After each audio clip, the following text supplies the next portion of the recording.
Kimberley is a city in southeastern British Columbia.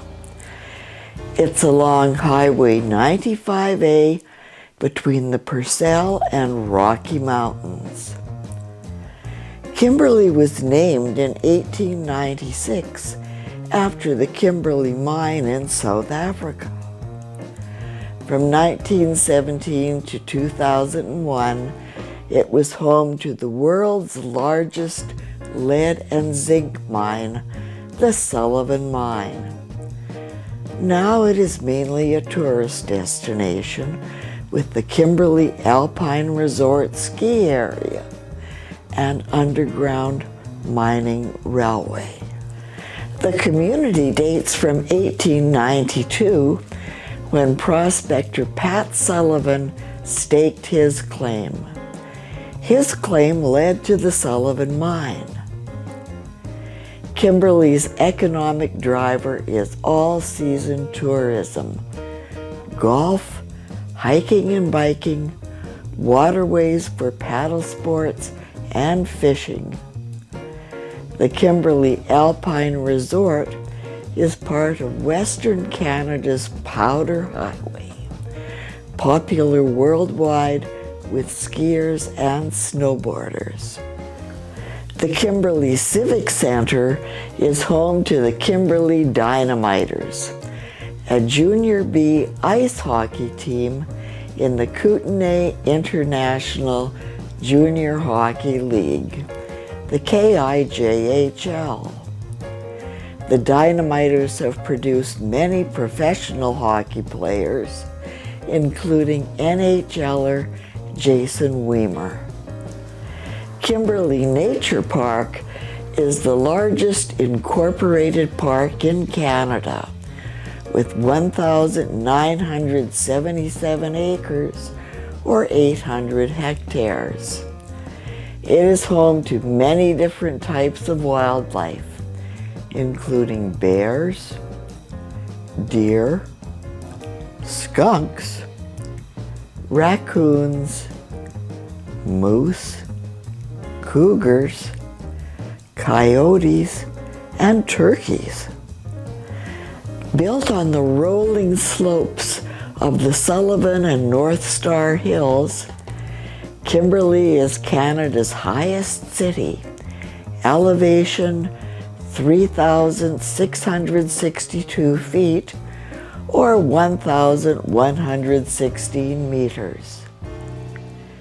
Kimberley has a continental climate with semi-arid influences and heavy moderation. Nearby mountains tend to block Arctic air masses and produce a rain shadow. Summers are comfortable and partly cloudy. Winters are snowy and mostly cloudy. Over a year, the temperature is rarely below -21 degrees Celsius or above 31 degrees Celsius. Kimberley's population in 2021 was more than 8,100 and offers central access to a regional market. An international airport is only minutes from the city. In May of 1929, a de Havilland Gipsy Moth made the first landing near Kimberley. It was an aircraft owned by William M. Archibald, and it touched down on Cominco property at nearby Marysville. In July of 1938, J.A. Connell of Kimberley bought a 1937 Taylor J2 Cub. He operated it in the area until it was sold in August of 1939.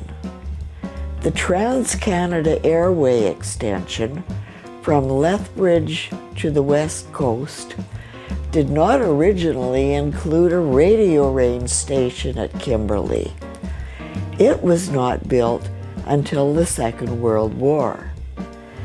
Construction of the airport and its associated radio range station 8 miles east of Kimberley, between Kimberley and Wausau, created a split in the Green 1 airway between Cowley and Crescent Valley.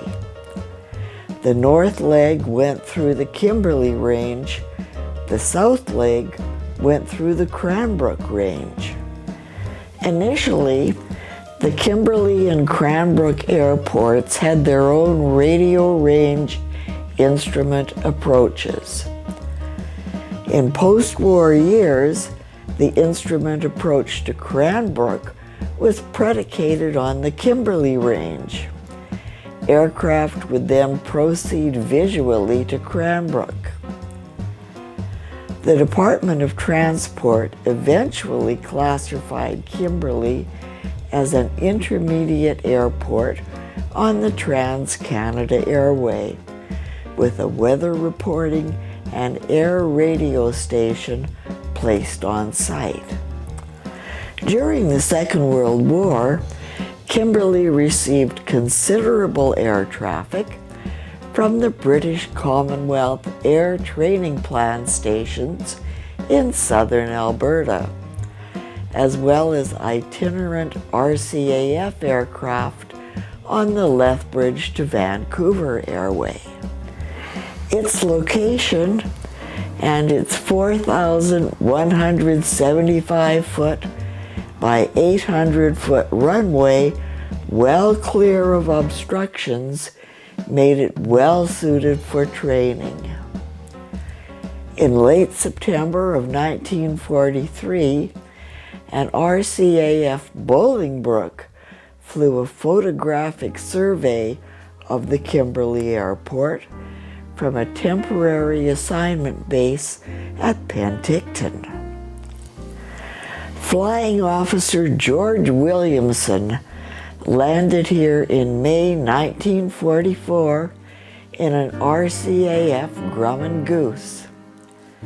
He reported it a bit rough, with some grass showing through gravel. Williamson recalled at the end of the war, Trans-Canada Airlines was operating Lockheed 1808s on this route.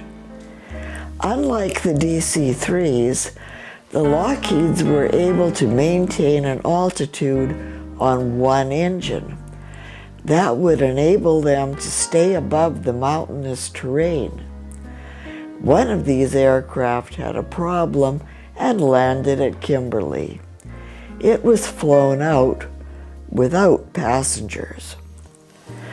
With the construction of the new Cranbrook Airport in 1968, the Department of Transport relocated its weather and air radio facility to this new airport. The Kimberley Airport became abandoned. Aviation author Chris Waite visited the abandoned Kimberley Airport in August 1998.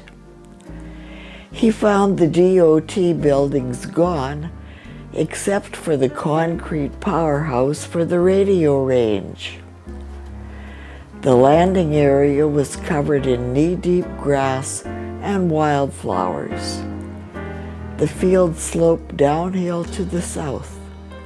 At that end, he found a 1,800-foot by 50-foot well-manicured grass airstrip, but no sign of aircraft during his day-and-a-half visit. Canadian Rockies International Airport, YXC, is 9.3 kilometers or 5.8 miles north of Cranbrook and 20 kilometers or 12 miles southeast of Kimberley. It is owned by the city of Cranbrook and operated by Elevate Airports. It has an 8,000-foot by 150-foot asphalt runway with a Category 1 instrument landing system. The terminal building covers 23,000 square feet. Classified as an airport of entry by NAV Canada, YXC is staffed by the Canadian Border Services Agency.